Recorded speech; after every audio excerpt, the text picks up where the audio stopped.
இது தூத்துக்குடி மாவட்டம் மணப்பாடி என்கிற இடத்துல இருக்கிற ஒரு அருமையான இடங்க. அழகான ஒரு கத்தோலிக்க தேவாலயம் இருக்கிறது. அதனுடைய பின்பகுதியில் தான் இந்த தியான மண்டபத்தை கட்டி வச்சுருக்கிறாங்க. பிரான்சிஸ் சேவியர் என்ற தேவ மனிதர் தங்கி இருந்த ஒரு இடம். இங்கே வந்தீங்கன்னா அந்த தியான மண்டபத்திலலாம் செபிக்கலாம். ரொம்ப அருமையான ஒரு இடமாக இருக்கிறது. சரி, இந்த நாளில் ஆண்டவர் உங்களுக்கு ஒரு வார்த்தை சொல்லுகிறார். என்ன வார்த்தை தெரியுமா? 1 சாமுவேல் 26ஆம் அதிகாரம் 25ஆம் வசனத்தில், என் குமாரனே, என் குமாரத்தியே, நீ ஆசீர்வதிக்கப்பட்டவன், நீ ஆசீர்வதிக்கப்பட்டவள், நீ பெரிய காரியங்களை செய்வாய், மேன்மேலும் பலப்படுவாய். இல்லை, இவ்வளோ அழகான ஒரு வார்த்தை. ஆண்டவர் இந்த வார்த்தையினாலும் உங்களை ஆசீர்வதிக்கிறார். அநேக வருஷத்துக்கு முன்னால் அன்பு சகோதரர் டிஜெஸ் தினகரன், உங்கள் எல்லாருக்கும் தெரியல, உலக பிரசித்தி பெற்ற ஒரு தேவ மனிதர். இன்றைக்கி அவங்க பல்லவ ராஜ்யத்தில் இருந்தாலும் அநேக வருஷத்துக்கு முன்னால் அவங்களோட எனக்கு நல்ல பழக்கம்.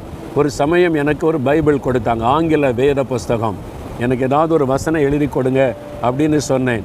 அவங்க அந்த வேத புஸ்தகத்தில் இந்த வசனத்தை தான் எழுதி கொடுத்தாங்க. என் மகனே, நீ ஆசீர்வதிக்கப்பட்டவன், நீ பெரிய காரியங்களை செய்வாய், மேலும் மேலும் பலப்படுவாய் என்பதாக அவங்க எழுதி கொடுத்தாங்க. எனக்கு மறக்கவே முடியாத ஒரு ஆசீர்வாதமான வசனம். ஒரு தேவ மனிதர் மனதார ஆசீர்வதிக்கும் போது அந்த ஆசீர்வாதம் நம்முடைய வாழ்க்கையில் உண்டாகும். அதே மாதிரி தான் இன்றைக்கு ஆண்டவர் இயேசுவின் நாமத்தில் நான் உங்களுக்கு சொல்லுகிறேன், என் மகனே, என் மகளே, நீ ஆசீர்வதிக்கப்பட்டவன், நீ ஆசீர்வதிக்கப்பட்டவள், நீ பெரிய காரியத்தை செய்வாய், நீ மேன்மேலும் பலப்படுவாய் என்று இயேசுவின் நாமத்தில் உங்களை ஆசீர்வதிக்கிறேன். அதனால் தைரியமாக இருங்க, எதை குறித்தும் பயப்படாதங்க. நீங்கள் மேன்மேலும் ஆசீர்வதிக்கப்படுவீங்க. அதனால் சந்தோஷமாக ஆண்டவரை துதிங்க.